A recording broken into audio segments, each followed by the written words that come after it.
it's Manna Mike.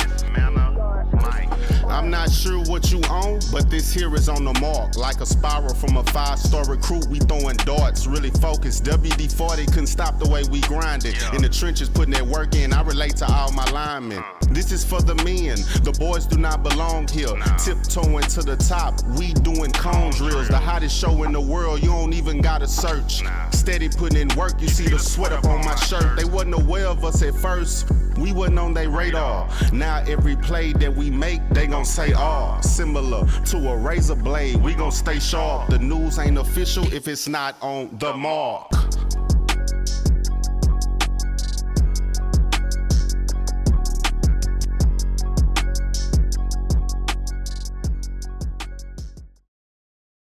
What it do? Mark Henry here on Your Mark Show, proudly sponsored by Epic Sports. Prepare every player compete. Live from the Fishbowl Radio Network. It's Wednesday and we're up, man. Let's educate and elevate you.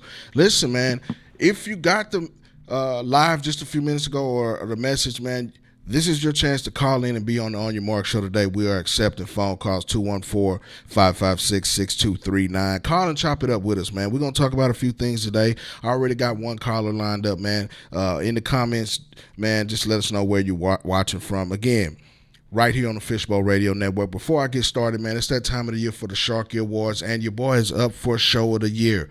Go to the Fishbowl Radio Network Facebook page, drop a comment, and then I'm going to put the link in here for you to go vote, man. Go on the Fishbowl Radio Network website, and you can vote for the On Your Mark Show as your Show of the Year. You know what I'm saying? We've been running it up. Last year, we were the Guppy of the Year, which was the best show in 2023, best new show. Now we're coming for the best sports show. So tap in, man, click that like, and listen, we're going to do some big things today. We're waiting on one caller to call in right now. If you want to chop it up with me today, man, let me know. You know what I'm saying? Got my guy Ben Spicer on the phone. Ben, how you doing, baby? Mark, what's going on, man? Appreciate you having me. Man, appreciate you hopping on. This is my guy right here, man. Ben Spicer, man. This is Yes, one of my sir. guys, man, for sure. Down in the state of Florida. How's everything down in Florida? I know it's not maybe not quite in your area, but you kind of had Helene a couple of weeks ago. Now you got Milton. Shout out to my guy Drew Johnson, who's probably going to be in the midst of the storm. I got a lot of people down there in Florida, man. Say prayers for those guys. How you doing down there in Florida so far? For sure, yeah. I just got out of FSU football practice. Fortunately, this one is not going to hit us as much. It's cloudy here today, a little windy, but Okay. it looks like we're going to miss the brunt of the storm. But, yeah, as you said, Helene did hit us pretty hard. So, yeah, definitely prayers for Florida, man. Hopefully everyone is okay and is able to get out. Man, absolutely, man. I was talking to Drew, I think, yesterday and the day before. They're going to try to ride it out. But, you know, man, prayers for Florida, man. They're going to get hit. But, listen, man, before we get in, we're going to talk about Florida State a little bit. My guy works for Florida State, warchant.com.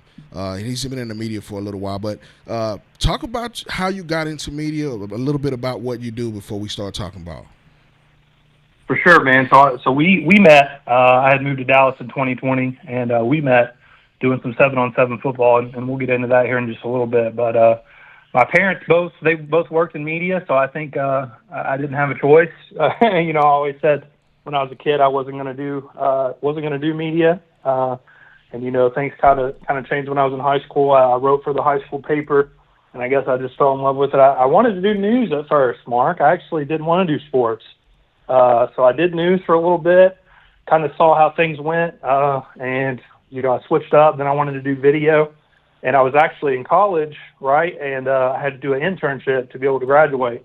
And so I had this internship lined up. It was going to be I went to the University of Louisville, so it was going to be with the school doing, like, promotional video and stuff, and I hadn't taken any video classes. Right. So my internship director actually denied me and said I couldn't do the internship. You know, after I'd gotten improved with them and everything. So I had to take summer classes. I ended up taking a summer video class.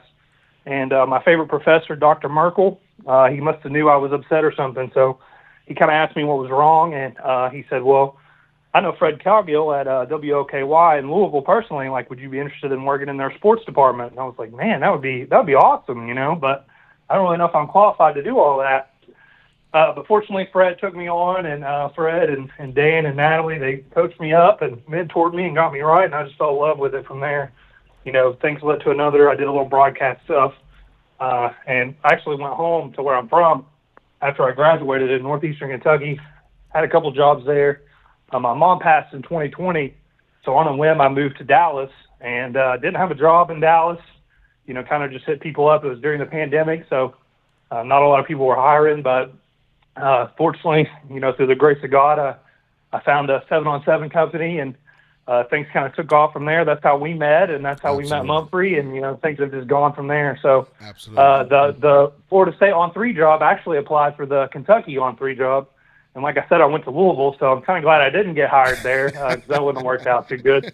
But, when I applied, War Chant saw my application, so they ended up reaching out. And, I moved down here to Tallahassee in January. And it's been a lot of fun. I do a lot of behind-the-scenes stuff, but like I said, I was at practice today, shot some highlights of that and some interviews and stuff, so that was pretty cool. Absolutely, man. This is one of the best guys in the game in the media. When he came into Dallas, man, he was still kind of getting his feet wet, and he loves football, he loves basketball, he loves sports in general. But he definitely was interested in that Texas high school football, and we'll talk about that in a little bit.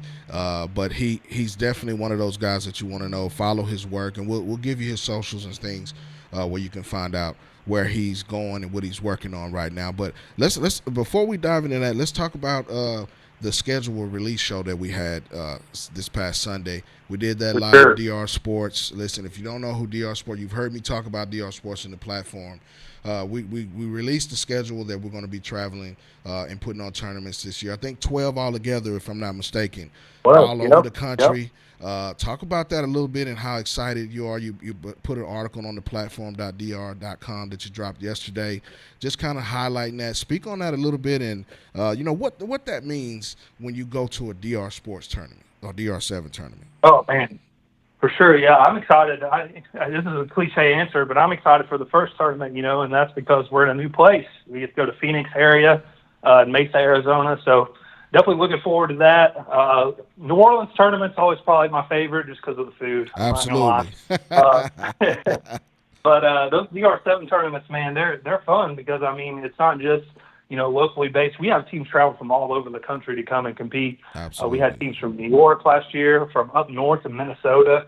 So you're really getting to see, the full scale of athletes around the country. And the cool thing for me, I kind of try and focus on the younger age groups. It's kind of crazy, Mark, looking back, thinking about it, because I remember, the first year doing it when I was kind of a freelancer before I had gotten on. And, you look at the schedule and you're like, 10U, 12U, I don't want to see that. You know what I mean? I want to see the high school kids. Right. But the fun part has been, I changed my mindset a little bit later on in that year. And the fun part has been, watching those kids come up and develop, right? So we've seen a bunch of really talented 10U kids that are going into their freshman year of high school now. So that's been cool to, see and follow them and their growth. But I think that's the biggest separator in DR7 and the platform is that, we show love to the younger age groups as well. And it's fiercely competitive, 18U all the way down to 8U, some of the best talent in the nation. Absolutely, and I think that's what sets us apart when you come to a DR Sportz or DR7 tournament. We start with 8U, and listen, some of those 8U, 10U, and 12U games are more competitive or just as competitive as some of the high schools, 7-on-7 tournaments. And we've seen, again, you mentioned the early identification. I think that's one thing that we talk about weekly on the show and all the time about when it goes to getting exposure and recruiting. And I think that's a thing that, we've been trying to spotlight, and I think that's what sets us apart when you go out to tournaments or, even camps, which is, I think 7-on-7 is a camp in itself because you get the reps and you get to see, movement and things happening in a quick pace. But I think that at early identification when it comes to exposure, you see this at the collegiate level now that you're working, closely with Florida State. Some of those guys you got a chance to see on the 7-on-7 circuit 2 or 3 years ago. Yeah. Talk about how important that is for these guys' exposure.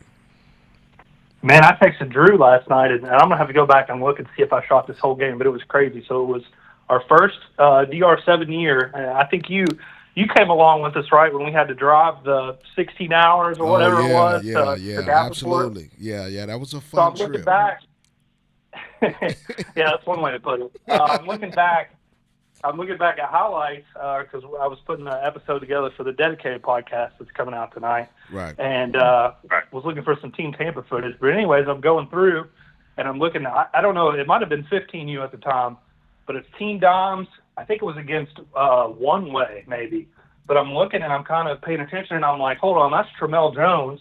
Right. He goes to Mandarin High School in Jacksonville. He's an FSU commit. Right. And the team he's playing is Luke Kromenhawk. And Luke's a freshman at Florida State. So I'm like, man, that's crazy. Like, they were competing against each other. Obviously, that was well before they were committed.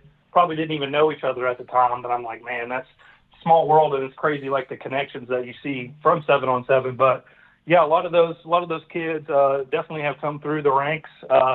I know our guy Amari Jones, 2026 from Showtime. He was on a visit to FSU last week. So I'm like, man, things come full circle in life. They really do, especially in sports and through DR7 and 7-on-7. Absolutely, I think that's a key piece. We were talking about this on the Reveal show. We're seeing some of these kids now on big stages, and even in the NFL now, some of those guys that we saw, early on. They've transitioned over to, high school, college, and now the professional ranks in the draft and things like that. Right. And I think that that's a big thing that, we try to make sure that we give the kids the exposure when they come to a tournament at DR7. And that's the thing that I think that we do that makes us unique.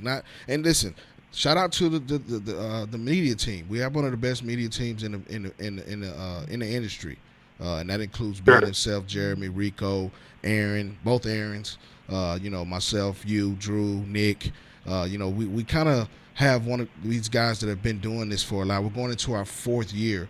And talk about, the Reveal show as far as some of those cities. You mentioned Arizona. We go to the Villages. Man, talk about the Villages. We're going to go there 3 times. And the Crown's going to be there. We'll talk about what the Crown means as well. But the Villages is one of those venues that you just in awe when you walk in there. Talk about the Villages a little bit. It's beautiful, man. It really reminds you of something that you would see in Texas, like the facilities and everything. And I've been in Texas. I've been in Florida. I've been in Georgia. I've been in Ohio. Nothing competes with Texas high school football, man, especially those facilities. But the Villages is up there. Like you would think. It was in a different world, and obviously the Villages is an affluent area, right? That's kind of a retirement area where a lot of people go. So I'm sure they had a lot of investments and stuff like that, but just a beautiful complex. It looks almost like a college campus the way it's set up. I think there's 4 turf or grass fields, and then you got like a practice field almost that's turf, and then the stadium obviously is turf as well. So I think there's 6 or 7 total fields. And it's just a beautiful venue, lots of space to park. Sometimes we have tournaments and parking is a little rough, but plenty of parking spots there, plenty to see, plenty to do around the area too. So the Villages, I think, is going to be a fun spot. And like you said, we'll be there 3 times. But obviously the one we're looking forward to the most is the Crown. I can't wait for that. Absolutely, man. Shout out to North Crowley High School as well. We'll be over there. I think we got 2 stops there, but that's where the Crown was last year. Great facility, of course, great team as well. Shout out to Coach Gates and the Crowley ISD for letting us host a couple of tournaments there. That's going to be exciting as well. But, the Crown, what that means is you're a national champion when you come through the Crown. That's the championship. We've had that the last couple of years. We were here in the DFW area. The year before, I believe, we were in Round Rock. So now it shifts to Florida. Talk about the Crown. You've been at the Crown on 2 stops now. What is that national championship weekend like? Yeah, man, it's fun. It's definitely exciting, and I think the cool part about the Crown being back in Florida this year is we'll get to see not only a lot of those Florida programs and organizations, but teams coming down from around the Southeast. Georgia, I think, will be a big state that we'll get a lot of teams from, and we only go to Atlanta once every year, but that's always one of our most fire tournaments, man. The talent in Georgia is it's up there. I mean, it's top 5, if not higher, in the nation. High school football talent in Georgia and youth football too. So I'm excited to not only get those Florida teams, but Georgia teams as well. But man, it's just an event. I think that's the best way to describe it. If you haven't been a part of it and experienced it for yourself, you definitely got to come out because the competition's great and the atmosphere is fun too. Like I feel like teams genuinely come and have fun and want to be a part of it, and they get better in the process, and that's what it's ultimately all about. Absolutely. Shout out to my guy T Fresh, DJ T Fresh sets the mood as well. So we have everything family-wise. You get the best food. You get the best tournaments. You get the best competition at a DR7 tournament. Now, great segue to my next question about Georgia. Ben's had a chance to entrench himself in the South Georgia because he's kind of close on the border with Tallahassee. He's working with Florida State. He's had a chance to see some top teams down in the Georgia area. I think that's you spoke about Georgia as being a talent-rich area that probably, people don't get a chance to see or talk about a lot. Talk about some of these South Georgia teams and some of the guys you got a chance to see so far this year. Man, I think, when people think of Georgia, they think a lot of Atlanta. I mean, obviously there's so much talent in Atlanta. It's kind of like the DFW, you just got so many teams, so many elite players, so many elite programs. But South Georgia, man, like first area that comes to mind is Valdosta, obviously. Everyone knows, I think they're the winningest program in high school football in the nation. Right. And they've obviously won a ton of state championships. But a school that I've really spent a lot of time at is Thomas County Central. They're coming off a state championship last year, but they had a crazy run in the 90s. They won like 6 championships in a 7-year span or something like that. Now, having Charlie Ward as your quarterback obviously helps a little bit, but, right. They're a storied program without a doubt, so I've gotten a chance to see them. But one program that I think is really turning some heads is Lee County. From what I hear, they've struggled a bit at times over the last couple decades, but they've got a really good team. I'm actually going to see them tomorrow as they host Coffee. So that's 2 6-0 teams in the state of Georgia and South Georgia. So excited for that. People telling me I got to go check out Valdosta and Lowndes. That's November 1st. That's the last regular season game. But that's 2 teams in Valdosta. They got 2 stadiums in Valdosta. I think they're separated by like 1.5 miles. So Valdosta, I think they're undefeated. Lowndes is really good too. So I'm looking forward to that. But yeah, I think, like I said, Thomas County Central, we were talking about them. We had a couple people checking in from Thomasville on the schedule reveal show. Right. So shout out to them. But they actually fell to Lee County a couple weeks back. I was going to go to that, but ended up having to leave for the hurricane. But yeah, I think Lee County's making some noise. I think that's going to be a really competitive region, man, because you've also got Houston County in that region. I think they're 5-1, 6-0, somewhere around that. So it's going to be a real competitive last month of the season. All those teams sort of play each other, over these next couple of weeks. So it's going to be hard for me to pick where I'm going to go, but that's a good problem to have, right? Right. So here's a good question for you now, and I want your honest opinion. You've been in Texas. You've been in Florida. Yep. Now you're entrenched in Georgia. The barbershop argument or, arguments on forums around is who's got the top talent around the country. Texas, Florida, Georgia, no particular order. I'm not putting you on the spot like that. But talk about the talent level in each state and, who you think is the best when it comes to that. You mentioned the stadiums. Now, I've been into Georgia. Right. I've been to Florida. Stadiums, I think, Texas definitely has the facilities better than anybody in the country. But just the talent level. And each region is different for talent level. I think position-wise, you go and get, in my opinion, you go and get your skill sets from Florida. It's the reason they come down there and get those wide receivers and DBs from Miami, South Florida, and Central Florida. But, Texas, I think, any position you can pluck, find a great player. But speak on that a little bit. Yeah, no doubt. I think like kind of what you alluded to. Different states are known for different things. I feel like Texas quarterbacks are the best in the nation. You always hear about that Florida speed, so the skill positions in Florida, right? But overall, what I saw, and it's kind of tough because Tallahassee has had some storied programs in the past, but they're kind of down a little bit this year. But it's not like South Florida. It's not like I'm in Miami because that's obviously one of the thriving recruiting areas in the country. Programs come from all over the nation down to South Florida to pick some dogs up. It's kind of like the DFW. Right. So when I was in Texas, obviously I lived in Dallas, so I was around all those amazing programs. It really blew my mind. And then in Georgia too, like I'm trying to think of areas that compare to the DFW, right? So I think Atlanta obviously probably would be the one in Georgia that stacks up. So I haven't been in South Florida. I haven't been in Atlanta to watch ball. So obviously my answer is Texas.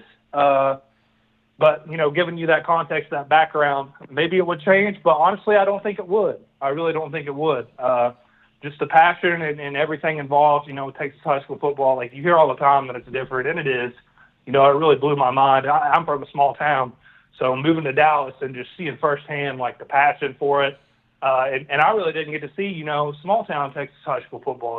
That's where you really get into the passion, where they shut off the lights and, they close the town down on Friday night. So I didn't really get to see all that. But what I did witness, man, like, it's different for sure. And it's why Texas high school football is the best. Absolutely, man. I have a chance to go around the country and see a lot of talent. But, I mean, listen, and we got a big one coming up this week, and we're going to get to that here in a little bit before the show goes off. But, it's the reason that Texas high school football is people fly in to see it. And it's a big thing that's taking off nationwide, and it's a reason that right now you have to say it's king. You got a matchup between two top 5 teams in the country, not just in the state, coming up this weekend, right. And the media frenzy that's going on. I can tell you, it's way over 100 requests, almost 200 requests from media to get into DeSoto this week. So if that tells you anything about everybody that wants to see it firsthand, it's going to be one of those games. It's epic games. But before I let you go, got to talk Florida State since you're close to the program. And we talk about, we have these conversations all the time. Right now the program's kind of in an upheaval as far as the record this year. I've had a chance to see them. I saw them play SMU a couple of weeks ago. It's like these guys are kind of like one or two possessions from being maybe not so far under the needle as they are now, but the program is kind of in a little bit of a change, a little bit of turmoil. Just speak about how the program's dealing with that, the coaches and players from your perspective right now in the season. Man, it's unprecedented, really. Like, if you look back on college football, and I know maybe the best comparison would be TCU, going to the national championship, playing Georgia, getting destroyed, and they were kind of down the next year. I think they went 4-8 the next year.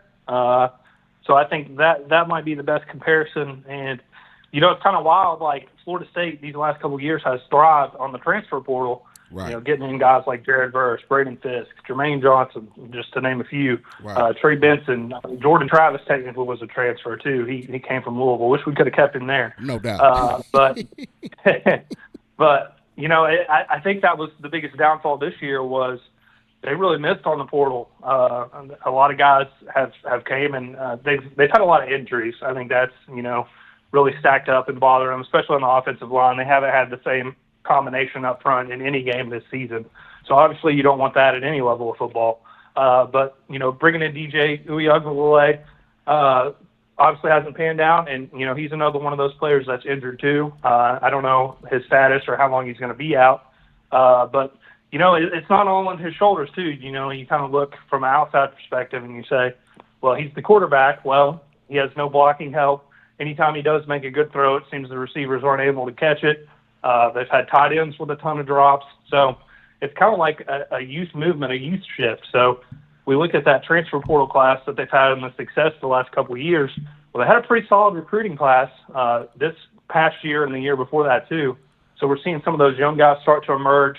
They had a true freshman. They kind of got their own Ryan Williams on the team. Mari Williams is a 17-year-old. He plays tight end. He had his first touchdown catch last week. He actually plays tight end and defensive end. So I think that's a name that people are going to have to get familiar with moving forward because he's going to be a freak. But Landon Thomas, talk about South Georgia. He came down from Colquitt County. He had his first touchdown catch against SMU. So you're starting to see some younger guys emerge. They have some real talent at the wide receiver position that hasn't really been unleashed yet. Elijah Moore from Maryland area and Wayne McCoy from down in South Florida. I think those are two names that are going to take off. And we mentioned DJU going down, so Brock Glenn steps up in his place. And Brock's been in a tough situation. Like his first start was he found out a couple days before the ACC championship against Louisville he was going to be the guy.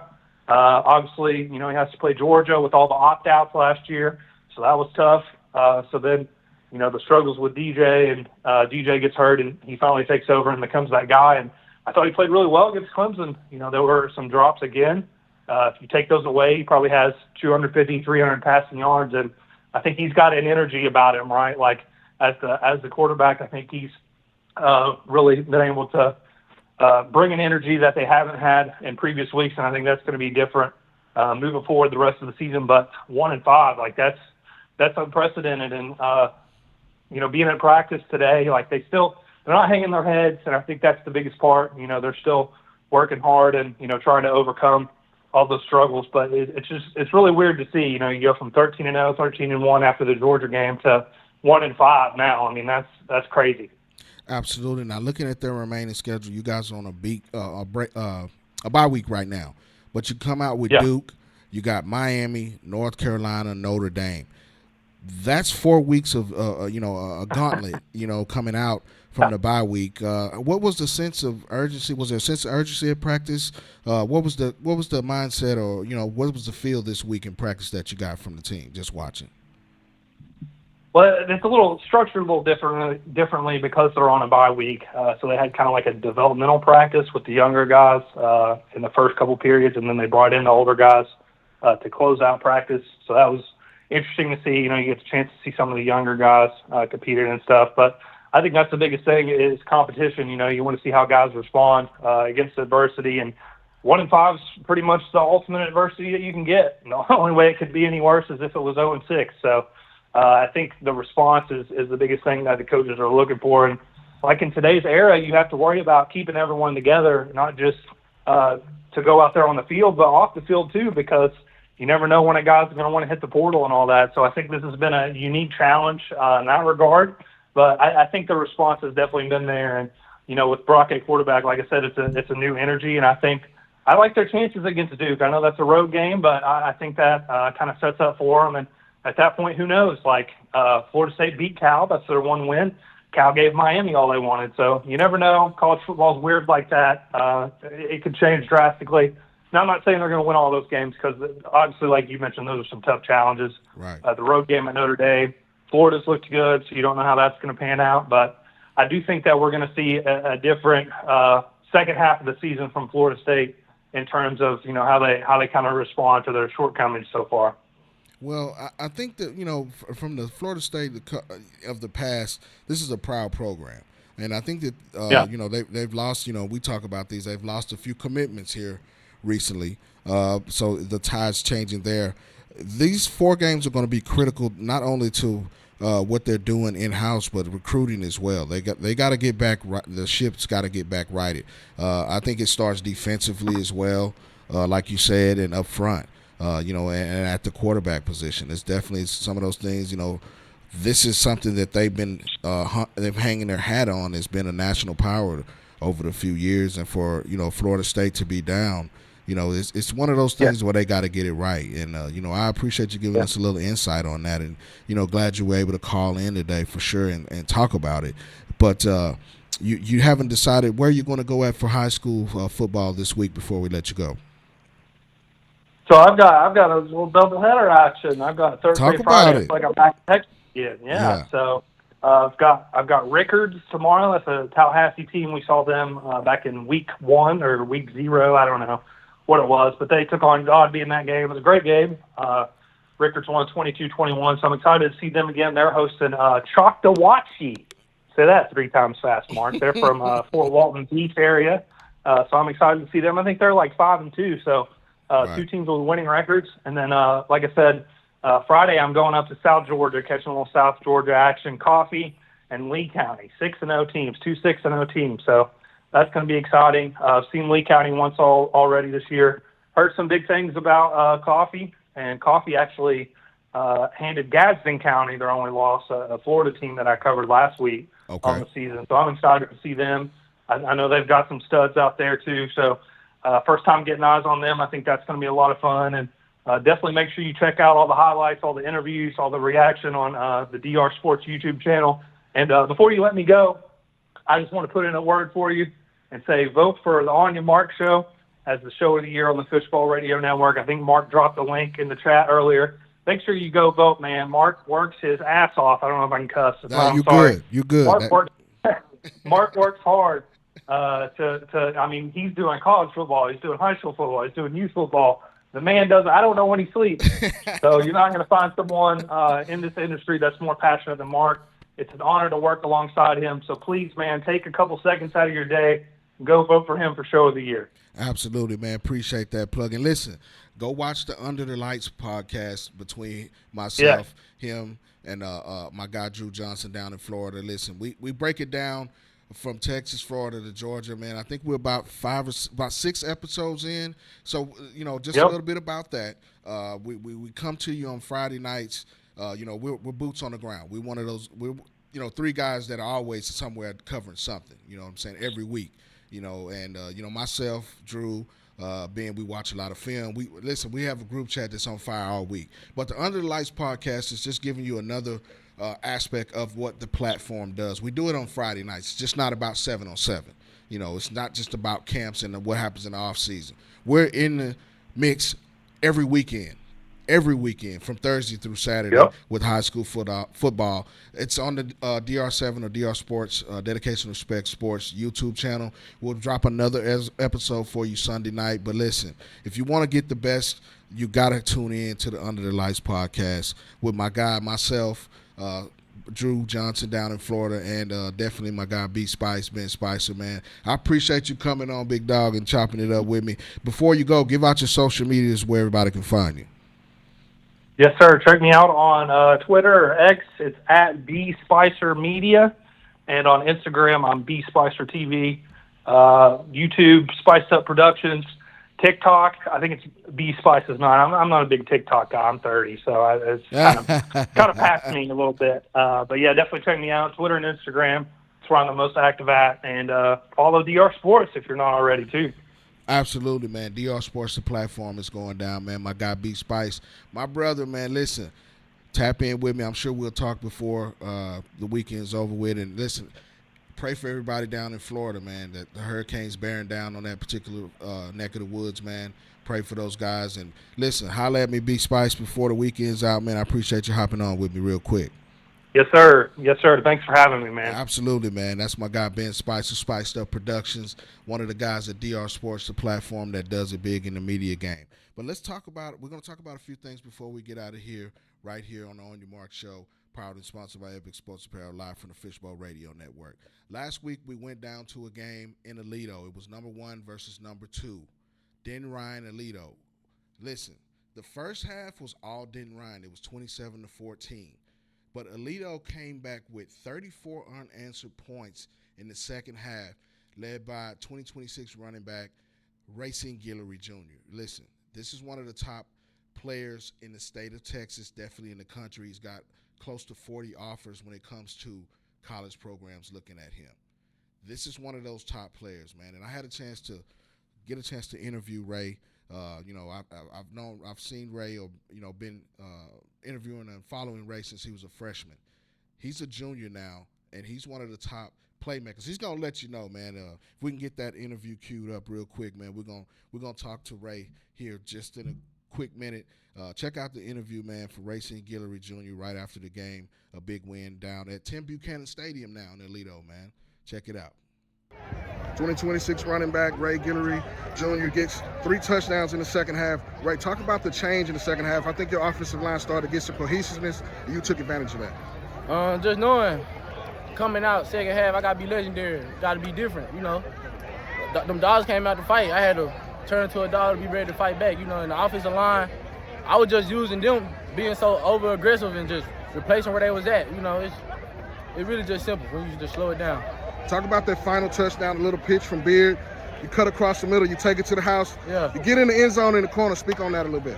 That play, before the play, I told him, I grabbed him. If y'all go back and watch, I'm like, check arrow. I told him to check it because I'm knowing they weren't going to come pick me up. And so when I seen him fake flicking, I'm like, bro, I know you ain't finna run. He flicked it to me, and I just see open field, so I'm a playmaker. I'm going to make plays in open field. I just cut it back across because I knew they was going to run all the way over there. And so just backyard football, basically. One of the best playmakers you heard in the state of Texas, 2026 running back. The best. The best. The best. Racine Guillory Jr. Right here as Aledo takes the victory, 42-27. Yes, sir. Man, shout out to my guy Racine Guillory Jr., 2026 running back Aledo, takes the big victory. Now, so their echelon, they go up to number 1 in the state now in 5A Division I with that big victory over Denton Ryan. A tough team Like I said, they came out in the first half and really established themselves. I was really impressed with Uzziah Warmate. He's 6 foot, 250 pounds. Now, he usually plays on the defensive side, but he comes in as a short yardage back or, short yardage situations, probably goal line situations. It was a 4th and 1 at midfield, and he takes it 53 yards. That was the first score. But I had seen some film of him playing some running back, and I was super impressed with him. He's one of those guys in the 2026 class from Denton Ryan that you need to know about. He can play on both sides of the ball, but at the next level, he's probably going to be an edge guy or interior guy. He's got, I think, one offer from UTSA, and he played very, very well. I know they came up short. Another guy that I was impressed with was Braden Mussett. He's a 2026 wide receiver. I think he's got UNLV, North Texas, and a couple of more offers. Receiver. He played some quarterback last year, but he had a touchdown as well for Denton Ryan. So I don't think that Ryan's done. I think that they're a team that's going to be a deep playoff team as well. They still have to play Richland in that particular district as well. But I think that game is this week for sure. So we'll know who's coming out to give Alito. Richland still got to play Alito as well, but we'll know who's coming out of that district as far as playoff teams goes.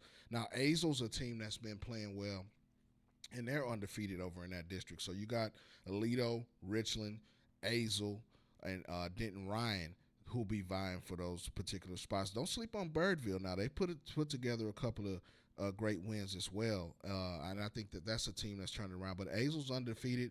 They hadn't been undefeated at this point in the season in a long, long time. So, District 3 5A is not over with. They still have to play Alito as well. But, the Bearcats have not lost in years. They have 123 straight district wins. Let me say that again. 123 straight district wins over at Alito. They call them Title Town for a reason. They've only lost, I think, 4 home games in the last few years. They just don't lose at home. And they came back and established themselves with the run game with Racine Guillory, who had 3 touchdowns. Had one call back that was a spectacular run up the sideline that he got in, but they called that back on the penalty. Also, Caden Finley had a phenomenal game as well. He's one of the top 2026 wide receivers over there at Alito. That's the 1-2 punch. And that defense came and played well. They also had a big pick at the end of the game from Cameron Hall. He's one of those safeties on the back end, a young guy that you need to know over there at Alito that's been playing well. But, when it comes to titles, you can't go far from Titletown. And Alito's one of those teams that definitely excels year in and year out. And they got the big victory to come in and, keep themselves pointing in the right direction. They hadn't lost a district game in years, and I don't think they're going to lose one anytime soon. I think Richland will give them a challenge, though. That'll be a pretty good game as well. Now, another game that I would like to talk about real quick before we get out of here, Atascocita and Summer Creek down in the Houston area was a big game, and Atascocita comes out on top 42-39. They have 2 of the best running backs in the state. In Torrey Blaylock, Oklahoma commit, and Corday Mack, who's also being recruited as a running back, but he's had the chance to jump in and play quarterback. They go down and get a late score to get by Summer Creek, 42-39, and Torrey Blaylock scored the final touchdown to get that win. Because now the reason I'm setting this up is because on October 25th, you got a big game between Atascocita and North Shore. North Shore's definitely one of the top teams in the country, definitely in the state. I think they're number 2 in the state behind Duncanville. We're going to talk about Duncanville DeSoto here in just a minute because that's the game that we'll be going to this week. That'll be our On Your Mark game of the week. Or your Hit Your Mark game of the week, Duncanville DeSoto. We'll get to that in just a minute. But I wanted to bring that up because those 2 teams meet up on October the 25th. That's probably a game that we'll be in the building for. But that's 23-6A, which features North Shore, Atascocita, and as well as Summer Creek and the C.E. King. Now, Summer Creek, they got dealt with by DeSoto last year in the state championship game. And I think DeSoto put up 70 points. But they're coming back. They're going to have to deal with C.E. King this week, definitely down in the H. But I wanted to bring those 2 teams up because I think, when it comes to district play, which is what we're in right now, you have to look at who's the top dogs. And those 2 teams right now are set on a collision course down in the Houston area to come in and play for a district title in a couple of weeks. But let's talk about the big game here. Take that back. Let's talk about another big game that's locally before we get to that. And it's in the 5A Division II ranks, and it features Argyle and Seguin. Argyle's coming in at 4-1, ranked number 5 in the state. Their only loss was to Frisco Lone Star, who's one of the top teams in 5A Division I. But Seguin has been impressive this year. They've only had one loss, which they got their first loss last week against a tough Mansfield Timberview team. But I kind of had this game circled on my calendar. It just happens to fall on the same week as DeSoto and Duncanville. But Seguin is one of those teams that's been excelling. They've been playing well. I think that they're a team that's going to be in the playoffs. If they can pull off this win against Argyle, I think they're going to present a challenge for Argyle that they hadn't seen since they played Frisco Lone Star. Katarius Brown, the SMU commit, out at wide receiver, is one of the best wide receivers in the state of Texas in the class of 2025. He's been playing phenomenal. He had a crazy catch last week, a one-handed catch for a touchdown, and his nickname is Crazy Legs. If you know you've been around Brown, he's one of those guys that definitely puts on the show when he steps on the field. SMU's getting a good one. This is one of the best guys in the 2025 class when it comes to wide receivers. But I think that, Seguin's a team that's very, very interesting. I've kind of been watching these guys from afar, and I'll probably check them out in a couple of weeks. But I think their offensive line is one of those offensive lines that maybe people don't get a chance to talk about a lot. Jaden Robinson, 6'4", 330, big time guy over there. Also, Jacob Bly, safety over there for Seguin, is one of those guys that's kind of been flying under the radar. You're going to start to hear about him. He's having a great season. Cohen Peeler, the other wide receiver on the other side, can go get it for Seguin. And I think that these guys have a chance to pull off an upset. This is a game that I'm definitely going to have my eye on, outside of the Duncanville DeSoto game, as a game that really, really is going to come to when it comes down to playoff seeding, district championship game. This could be the game. If Seguin pulls this one off, which they have a chance to do, then I think they send a ripple effect through the rest of this district. They got to come back from this loss against Timberview, but I think that they are going to give Argyle some challenges when it comes to the talent level that they have. Now, Argyle on the other side, they got one of the top quarterbacks that I think nobody's talking about, and I love what I'm seeing from McGuire Gasperson. He's a junior quarterback over there, 6 foot, 185 pounds. He played wide receiver last year, but then he had to transition to quarterback after they had an injury, and he's been playing lights out since. And I think that he's one of those guys that's flying under the radar that people may not be talking about. And I think that Argyle has a chance to do something special. If they can get past Seguin, they're looking at Summit, Burleson, and the Colony, because they've already played Timberview and they've already played Colleyville Heritage, which was a close game. If they get past Seguin and they get past Summit, then they're probably going to be the district champions over there. Summit's coming in at 3-0 in district, and so is Argyle. I think that this game, Argyle knows that they have to be on upset alert, because Seguin's one of those teams that can get it done. Braden Box, a top tight end over there at Argyle that I think everybody should know about. Julian Caldwell, one of those guys in the 2027 class, which is loaded with wide receivers.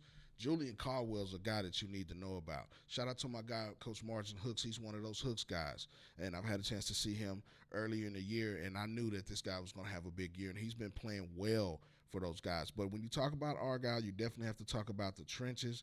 Weston Cheney, Tyler Roberts, two offensive linemen over there. Cheney's 6'5", 280, and Tyler Roberts is 6'9". Let me say that again, 6'9". This is a guy that you need to see, and college coaches are starting to turn their heads and look towards Argyle for this guy. But my guy Braden Bach is a top tight end over there. He's got 13 catches, a couple of touchdowns that you need to know about over there. This is a big game when it comes to 5A Division II, which is a loaded district coming out of this one. But just that region 1 and 2 for 5A D1 is loaded. But here, before we get out of here, the last part of the show, man, we're definitely going to talk about Duncanville and DeSoto. This is the game that everybody wants to see. This is the big game of the year. I'm talking to my guy over there. Shout out to my guy, G to Dallas, Texas. Lots of media requests for this particular game. We will be in the building for this one. Duncanville's rated number 1 in the state. DeSoto's number 4 in the state. They're both top 10 teams in the country. This is going to be the difference in this game is going to be the turnovers and who has the least amount of penalties, because this is going to be very emotional. It's going to be a high-stakes game. These guys know each other. They play with each other and work out with each other in the off season. They're going to be going to college with each other and playing against each other in college at the next level. Keelan Russell is the top quarterback, in my opinion, in the country. He's setting the tone for those guys. DeCorian Moore, top receiver in the country. The offensive line is going to have to play well because DeSoto is going to be coming from Kiki Abrams, TCU commit on the other side of the ball. Is one of the best edge rushers in the country. Now, on the offensive side, you got to look at Keldon Ryan, the Virginia Tech commit. He's been playing at a high level. He's a guy at the quarterback position that sets the tone for those guys. Tiger Ryden, Texas A&M commit. You got Byron Washington on the offensive line for DeSoto, Syracuse commit. But the guy that I think that's going to be an X factor as well in that run game is Myson Johnson-Cook. He's a sophomore, 2027, 6'1", 220 pounds. He's a guy that you need to know. At the wide receiver position, you can't go wrong with SMU commit Dalen Singleton, and as well as 2027, one of the top receivers in the country, the number one receiver in the country, and Ethan Booby Feaster. On the back end for Duncanville, they are going to be loaded with Braylon Edwards, Javion Holiday, and also Tyron Polley Jr. Kevin Ford Jr. is also one of the top 2026 pass rushers in the country for Duncanville. This is a game that everybody wants to see. It's going to be, I think Channel 8 will have it on their website as well as a couple of more websites will be broadcasting this game. But I will be in the building for this one. I will be boots on the ground on the sideline for this one, Duncanville, DeSoto. Definitely follow us. We'll talk about this next week on the On Your Mark show right here for Fishbowl Radio Network. But big games all around. Shout out to my guy Ben Spicer for tapping in with me today. Listen, go on the Fishbowl Radio Network website and click the On Your Mark show for your show of the year, sports show of the year. I dropped the link in the comments. We about to sign out, man. Listen, appreciate everybody for tapping in today. You know where to find us at onthemarksports.com. Listen, we out, man. Shout out to my guy Scott Raps on the visuals and Maynard Mike on the song, man. Appreciate you. We out. Hey, this Manna Mike. I'm not sure what you own, but this here is on the mark. Like a spiral from a 5-star recruit, we throwing darts, really focused. WD-40 couldn't stop the way we grinded. In the trenches, putting that work in, I relate to all my linemen. This is for the men, the boys do not belong here. Tiptoeing to the top, we doing cone drills. The hottest show in the world, you don't even gotta search. Steady putting in work, you see the sweat up on my shirt. They wasn't aware of us at first, we wasn't on their radar. Now every play that we make, they gon' say, oh, similar to a razor blade, we gon' stay sharp. The news ain't official if it's not on the mark.